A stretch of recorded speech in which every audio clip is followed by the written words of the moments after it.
बिस्मिल्लाहिर्रहमानिर्रहीम।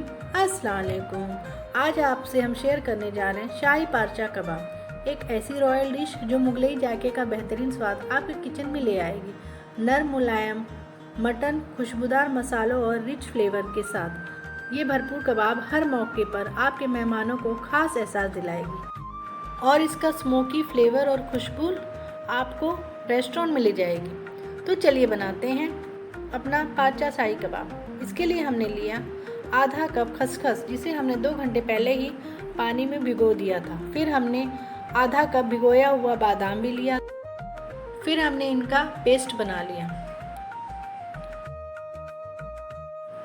अब इस पेस्ट को हम साइड में रख लेंगे। अच्छा, पारचा कबाब के लिए मटन को हथौड़े या बेलन से पीटा जाता है, पीट कर इसको पतला किया जाता है। पर हमने इसके लिए कीमा लिया। कीमा से भी पारचा कबाब बहुत अच्छा बनता है। आप लोग एक बार बनाकर तो देखिए। इसमें हमने 3 टेबलस्पून भर के अदरक लहसुन का पेस्ट डाला। आधा कप हमने कच्चा पपीता डाला। अगर आपको जल्दी बनाना है 1-2 घंटे के अंदर, तो आप 1 कप पूरा भर के लीजिएगा। हमें शाम को बनाना था, इसलिए हमने आधा कप लिया। फिर हमने 1 कप भुना हुआ बेसन लिया, 3 टेबलस्पून दही ली, 1 टेबलस्पून दरदरा धनिया लिया।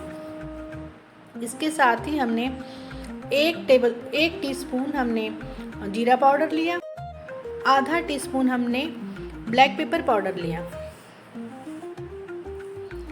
और आधा ही टीस्पून के लगभग हमने इलायची पाउडर लिया। 1 टेबलस्पून के करीब हमने चिली फ्लेक्स लिया। फिर जो हमने पॉपी शीट का पेस्ट बनाया था उसे हम इसमें डाल देंगे। फिर 3 मीडियम साइज का हमने प्याज लिया था, उसको गोल्डन ब्राउन करके हमने उसको क्रश कर लिया। अब हमने 1 टेबलस्पून भर के कूटा हुआ हरी मिर्च ली। हरी मिर्च बहुत तीखी थी, इसलिए हमने 1 टेबलस्पून ली। आप जितना तीखा खाते हैं उस हिसाब से आप मिर्च ले लीजिएगा। फिर 1 कप के करीब हमने मस्टर्ड ऑयल लिया, उसको हमने गरम किया। गरम करके अब हम इस पेस्ट पे डाल देंगे। अब इसको हम स्पैचुला की मदद से मिक्स करेंगे, क्योंकि तेल अभी गरम है इसलिए हाथ जल जाएगा, इसलिए हमने स्पैचुला का यूज़ किया।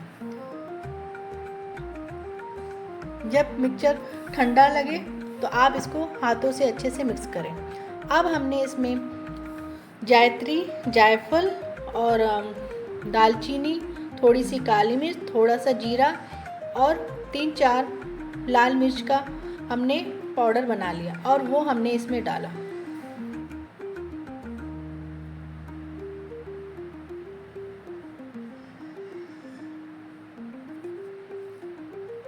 हमने यहाँ मिर्च 3 जगह यूज़ किया है, इसलिए हमने मिर्च कम लिया है।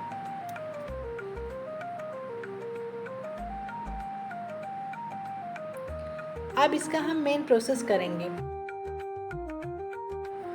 अब हमने इसके बीच में एक मिट्टी का दिया रखा। मिट्टी का दिया इसलिए हम यूज़ करते हैं ताकि कोयले के साथ साथ मिट्टी की भी खुशबू इसमें आ जाती है। हमने गरम कोयला डाला और इसमें 1-2 बूंद हमने तेल डाला। जब स्मोक आने लगे तो हमने इसको ढक दिया। अब 5 मिनट बाद जब इसका स्मोक ख़त्म हो जाए तो हम इस दिया को निकाल लेंगे बाहर। अब हमने इसको कवर करके शाम तक के लिए छोड़ दिया। अगर आपको जल्दी बनाना है तो आप इसको 2-3 घंटे में बना लें, पर यही है कि आप इसमें 1 कप पपीता डालें।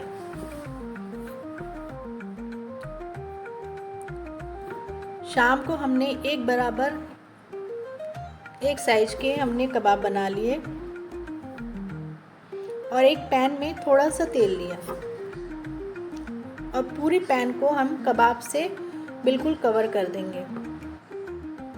और ध्यान रहे कि इसकी आंच बिल्कुल धीमी होनी चाहिए ताकि वो धीरे धीरे सिक जाए। अब हमने इसको कवर कर दिया।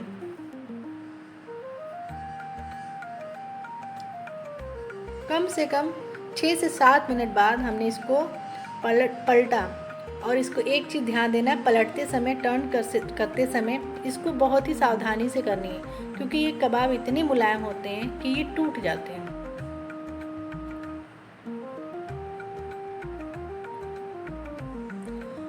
और जब कबाब तल रहे थे तो इतनी अच्छी खुशबू हम क्या बताएं, जो इसको बनाएगा उसे ही पता चलेगा इसकी खुशबू कितनी अच्छी आती है। ये देखिए हमारा पारचा कबाब तैयार हो गया। आप भी बनाइए, खाइए और खिलाइए। अस्सलाम वालेकुम।